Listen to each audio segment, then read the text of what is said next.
बिस्मिल्लाहिर्रहमानिर्रहीम। अस्सलाम वालेकुम।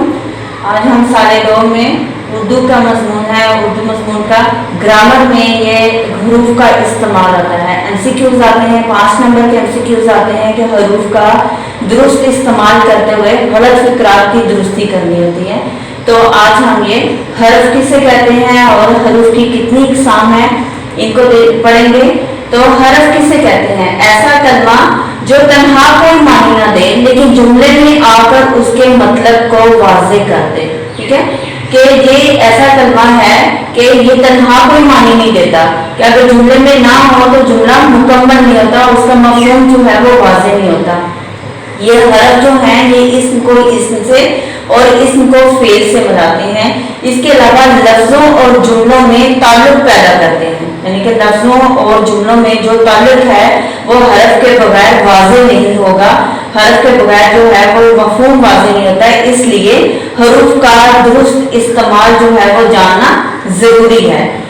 मिसाल के तौर पर हमने ये जुमला लिखा, पढ़ा, कहा, बोला, जो भी हम कहते हैं कि अली ने बकर को मारा या अली मस्जिद से घर आ गया या अली जो है वो साले दो में पढ़ता है।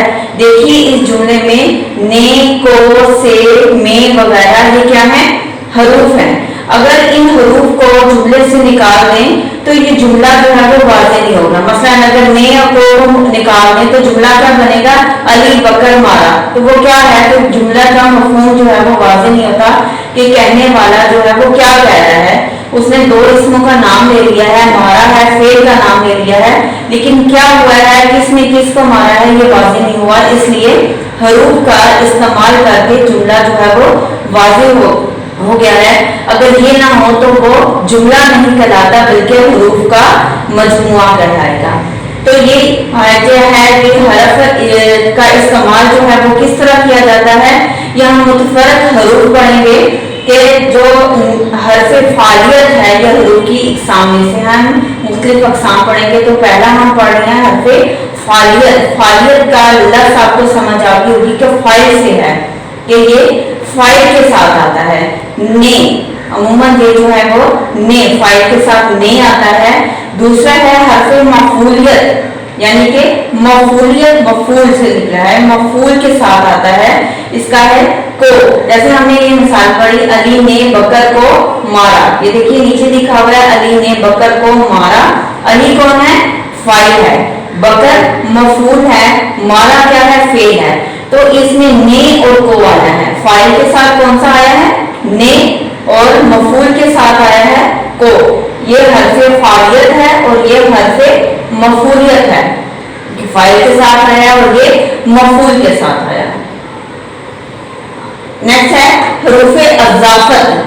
हरूफ अज़ाफ़त किसे कहते हैं? ये दो इसमों या एक इसम और ज़मीर के दरमियान जो ताल्लुक है उसको जाहिर करते हैं, यानी कि दो इसमों को मिलाते हैं या इसम और ज़मीर के दरमियान जो ताल्लुक होता है उसको जाहिर करते हैं।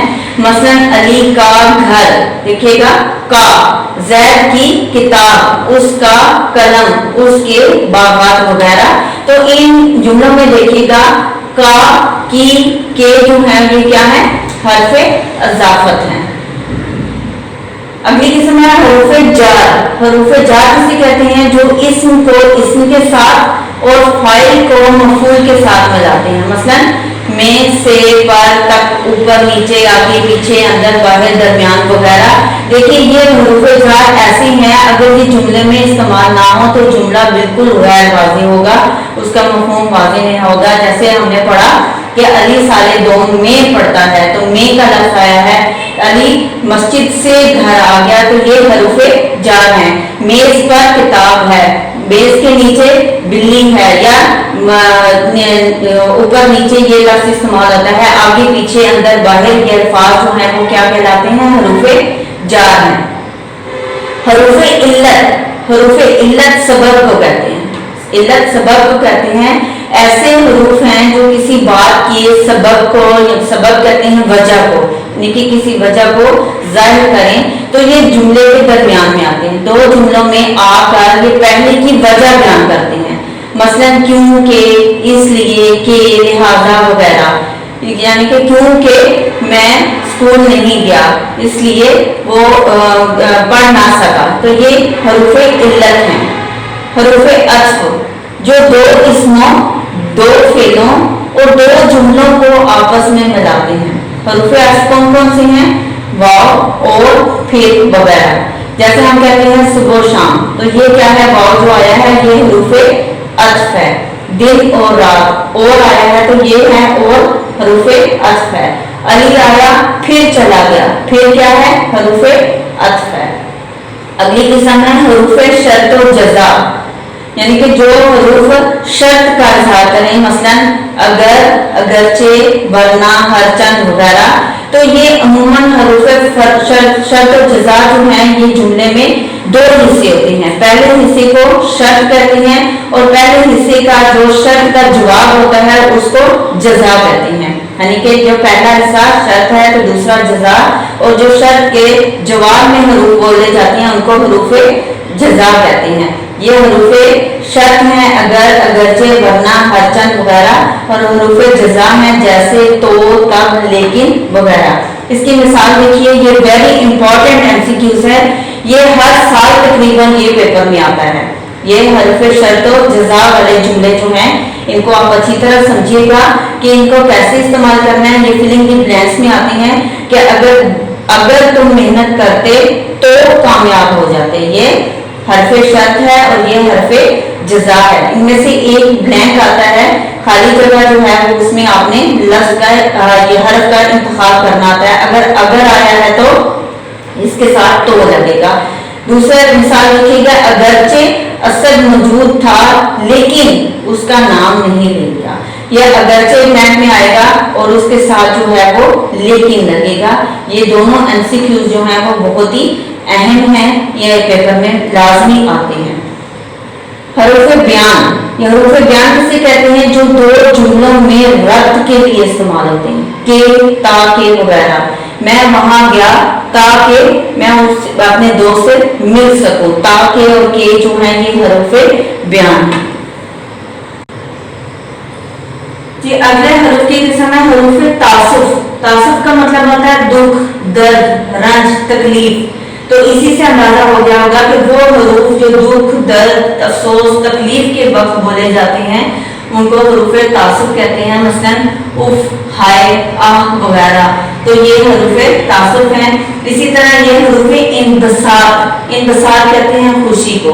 तो इससे जाहिर हो गया कि जो हरूफ खुशी के मौका पर बोले जाते हैं या जिन हरूफ से खुशी का इज़हार होता है उनको हरूफ इंबसार कहते हैं। जैसे वाह वाह, आहा, आज मौसम बड़ा खुशगवार है, सुभान अल्लाह, वो बड़ा ही खूबसूरत घर है, वो बहुत खूबसूरत बच्चा है। इस तरह ये खुशी का इज़हार जो है वो किया जाता है इन हरूफ के साथ। यह है हरूफ नफरीन। नफरीन कहते हैं नफरत को।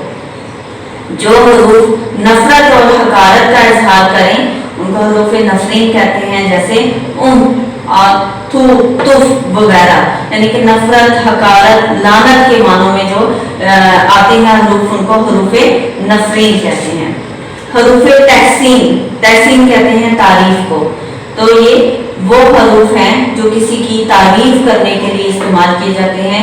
अगर कोई अच्छा काम करता है उसको शाबाश दी जाती है तो उनको हरूफ तहसीन कहा जाता है। मसलन शाबाश, तुम बहुत ये अच्छा काम किया है, क्या कहने, ये बड़ा ही अजीम कारनामा सर अंजाम दिया है, जिंदाबाद, तुम बहुत ही बहादुर हो। तो ये जो है ये हरूफ तहसीन है। अगला हरूफ है हरूफ इस्तजाब। इस्तजाब ताजुब से निकला है। ताजुब का मतलब है हैरत, ठीक है।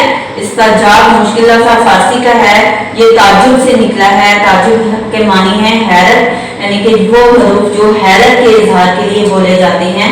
यानी कि अल्लाह अल्लाह, वाह रे, क्या। कभी आप अचानक कोई हैरत वाली बात सुनते हैं, अपनी हैरत का जज्बात का इजहार करते हैं तो क्या, हैरत से कहते हैं क्या, यानी कि इसका क्या मतलब है, ये ऐसा काम हो गया। तो ये भी हरूफ इस्तजाब है, हरूफ ताजुब है। अगला है हरूफ ताकीद। किसी को काम करने की आप ताकीद, ताकीद कहते हैं बार बार कहना। किसी बात को जोर देकर जब कहा जाता है तो उसको कहते हैं ताकीद करना। کہ کام کرنے یا تاکید کرنا، ضرور کرنا ہے وہ کام، بار بار کہنا یا ضرور کرنے کو کہتے ہیں، تو اس وقت جو حروف استعمال ہوتے ہیں ان کو حروف تاکید کہتے ہیں. مثلا ضرور، سراسر، بے شک، ہرگز وغیرہ. مثلا ایک مثال آپ کو دی جاتی ہے کہ ہرگز گھر سے باہر مت نکلنا، تو وہاں ضرور جانا، تو یہ حروف تاکید ہیں. اگے حروف تردید. تردید کا لفظ نکلا ہے رد سے، یہ بھی رد کرنا، کسی بات کا انکار کرنا، کسی بات کو مسترد کر دینا، اس کے لیے جو حروف استعمال ہوتے ہیں ان کو حروف تردید کہتے ہیں. وہ ہیں خواہ، چاہے، واہ وغیرہ. حروف تنبیہ. تنبیہ کہتے ہیں ڈانٹنے کو، ڈانٹ ڈپٹ کرنا، خبردار کرنا. تو اس کے لیے جو حروف استعمال ہوتے ہیں وہ ہیں خبردار، یعنی کہ خبردار اس جگہ نہیں جاننا. سن لو، میں جو اپنا کام کر کے رہوں گا، سنو، میں اس طرف مت جانا. تو یہ خبردار کرنے کے لیے جو حروف استعمال ہوتے ہیں ان کو حروف تنبیہ کہتے ہیں. حروف استثناء. استثناء کا معنی ہے روکنا، موڑنا، یعنی کہ کسی شخص یا چیز کو دوسرے جملے سے، دوسری چیز سے الگ کر دینا، جدا کر دینا. تو یہ وہ حروف ہیں جو ایک لفظ یا جملے کو دوسرے لفظ یا جملے سے الگ کر دیں. سوا، علاوہ، جز، مگر وغیرہ. یعنی کہ علی کے سوا سب موجود تھے، یا علاوہ کی جو مثال دیکھیں کہ زید کے علاوہ سب نے شادی میں شرکت کی. تو یہ جو حروف ہیں یہ حروف استثناء کہلائے جاتے ہیں. حروف تشبیہ. کسی ایک چیز کو دوسری چیز کی مانند قرار دینا، اس جیسا قرار دینا، مشابہ قرار دینا، جو ہے وہ جو حروف استعمال کیے جاتے ہیں ان کو حروف تشبیہ کہتے ہیں. مثلا جیسے، جیسا، جیسی، کی طرح، مانند، مثل، کی سی وغیرہ. یعنی کہ وہ چاند جیسا خوبصورت ہے، وہ رستم جیسا بہادر ہے. تو یہ حروف تشبیہ جو ہیں وہ تشبیہ کی مثال میں استعمال کیے جاتے ہیں. یہ حروف قسم، یعنی کہ جو قسم کھانے کے لیے حروف استعمال ہوتے ہیں ان کو حروف قسم کہتے ہیں، یعنی کہ با خدا، واللہ. تو یہ حروف قسم میں استعمال ہوتے ہیں. اگلا ہے حروف اعجاب. اعجاب کرتے ہیں تسلیم کرنے کو، مان لینے کو. تو جو کسی بات کا مثبت جواب دینے کے لیے، کسی بات کو قبول کر لینے کے لیے حروف استعمال ہوتے ہیں تو حروف اعجاب کہتے ہیں. یا کوئی سوال کر رہا ہے تو کسی سوال کے جواب کے طور پر بھی یہ حروف استعمال ہوتے ہیں، جیسے جی، جی ہاں، اچھا، ٹھیک ہے، درست فرمایا، واقعی وغیرہ. یعنی کہ کوئی آپ کو پوچھ رہا ہے کہ آپ کہاں جا رہے ہو، تو آپ کیا کہوں گے؟ جی میں لاہور جا رہا ہوں. یا آپ کہیں گے اچھا ٹھیک ہے میں آ جاؤں گا، یا واقعی ہی وہ اچھا انسان ہے. تو یہ حروف اعجاب ہیں. اگر ہے حروف نفی، یعنی کہ نفی کا مطلب ہے انکار، یعنی کہ جو انکار کرنے یا منع کرنے کے معنوں میں استعمال ہو ان کو حروف نفی کہتے ہیں. جیسے نہیں، نہ، مت وغیرہ. میں وہاں نہیں جاؤں گا، وہاں مت جاؤ وغیرہ. یہ اس کی مثال ہے. حروف استفہام. استفہام کہتے ہیں سوال پوچھنے کو، یعنی کہ جو حروف سوال پوچھنے کے لیے استعمال ہوں ان کو حروف استفہام کہتے ہیں. مثلا کیا، کب، کہاں، کیسے، کیوں، کون، کس لیے وغیرہ. یہ حروف استفہام ہیں. آگے ہے حروف استدراک. حروف استدراک ہوتے ہیں یہ حروف وہ ہیں جو شک و شبہ کو دور کرتے ہیں. یہ دو جملوں کے درمیان میں آتے ہیں، دو جملوں کے درمیان میں آ کر یہ پہلے جملے کا شک دور کرتے ہیں. جیسے لیکن، پر، بلکہ، مگر وغیرہ. جیسے لیکن کی مثال دیکھیں کہ میں نے اسے بہت سمجھایا مگر وہ نہ سمجھا. پر اس نے بہت محنت کی پر کامیاب نہ ہو سکا. بلکہ کی دیکھیں کہ یہ کیونکہ یہ امپورٹنٹ ہے اس لیے اس کی ساری ایگزامپل آپ اور سے سمجھ لیجئے گا کہ بلکہ وہ خوبصورت ہی نہیں بلکہ وہ خوبصیرت بھی ہے. مگر کی مثال دیکھ لیں کہ وہ فضول خرچ ہے مگر دھوکے باز نہیں. تو یہ حروف استدراک ہیں، یہ امپورٹنٹ ہیں، ایم سی کیوز میں یہ عموماً آ جاتے ہیں. حروف استعاذہ. استعاذہ کہتے ہیں پناہ مانگنے کو. यानी कि जो पनाह मांगने के लिए इस्तेमाल हो उनको हरूफ इस्ताज़ा कहते हैं, जैसे अल-अमान, तौबा, माज़अल्लाह वगैरह। यानी कि तौबा कितनी गर्मी है, अल-अमान कैसा ज़माना आ गया है। तो ये 3 हरूफ की इकसाम। आगे का चंद हम मुतफरकात पढ़ेंगे कि ये अमूमन पेपर में ये आ जाती हैं, इसके इस्तेमाल देख लीजिएगा कि या एक जैसी मालूमात में से इंतखाब करने के लिए या का लफ्ज़ इस्तेमाल होता है। आगे है ये खा या चाहे जो मुतरादिफ अल्फाज हैं, तो जो शुरू में लफ्ज़ आएगा वही अगले हिस्से में आता है। खा आप यहाँ आओ, यहाँ आ जाएगा कि खा आप वहाँ चले जाओ। तो ये कोई भी आपको जुमला एमसीक्यूज में आ सकता है, तो याद रखिएगा जो पहले शुरू में आएगा वही अगले हिस्से में आएगा। चूंकि ये भी इम्पोर्टेंट जुमला है कि अमूमन जुमले के ये चूंकि शुरू में आता है और इसका दूसरा हिस्से में इसलिए आता है। ये ब्लैंक में आएगा या उसका दूसरा हिस्सा ब्लैंक में होता है। तो यह हमें समझना है कि अगर चूंकि याद रखिएगा या जुमले के शुरू में आता है, बाद बच्चे इसको दरमियान में लगा देते हैं, वो गलत है। जुमला चूंकि से शुरू होगा और उसका जवाब जो है वो दूसरा हिस्सा इसलिए होगा। अगला है क्योंकि, अमूमन ये क्योंकि जुमले के दरमियान में आता है। अगला सिवा और अलावा, ये मुतरादिफ अल्फाज हैं, इन दोनों में से किसी का एक का इंतखाब किया जाता है। ये भी इम्पोर्टेंट जुमला है। अगर से जुमला शुरू हो तो अमूमन उसका दूसरा हिस्सा जो है वो तो होता है कि अगर तुम मेहनत करते तो कामयाब हो जाते। अगरचे से शुरू होने वाले जुमले का दूसरा हिस्सा जो आता है उसका जवाब क्या होता है, लेकिन से। अगरचे का जवाब लेकिन से होता है। आगे है जो और उसका शुरू होने वाला ये अमूमन शुरू में आता है और उसका दूसरा हिस्सा जो है वो तू से होता है। इसे ये आगे है जैसे, ये भी इम्पोर्टेंट है। जैसे से शुरू होने वाला जुमला जो है उसका दूसरा हिस्सा वैसे होता है। तो ये है हरूफ का इस्तेमाल। इसका दुरुस्त जो इस्तेमाल से वो से समझिए इनको और इसके मुताबिक जो है वो एमसीक्यूज आते हैं। तो आज ये हमारा हरूफ का इस्तेमाल जो है वो मुकम्मल हुआ। तो ये ग्रामर में आपको 5 नंबर के एमसीक्यूज आते हैं। ठीक है, अल्लाह हाफिज़।